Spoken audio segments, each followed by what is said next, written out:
hapon po mga kababayan. Masayang pakikinig kay Rocky Cotoner, 75 years old. Lagi ho nakikinig sa 774.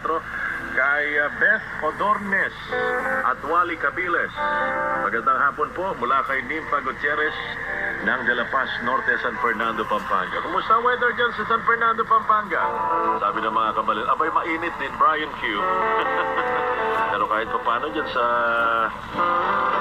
probinsya, marami hong puno. Nababawasan ng init. Di gaya dito sa amin sa Maynila. Walang puno, pinuputol lahat, ginagawa kondominium. Mga taga-subaybay natin sa Villa San Mateo, magandang hapon po sa inyo. Pakibati naman mga construction workers dyan sa Bulacan, Marilao. Galing kay Len Palaming ng Laguna. Magandang hapon po.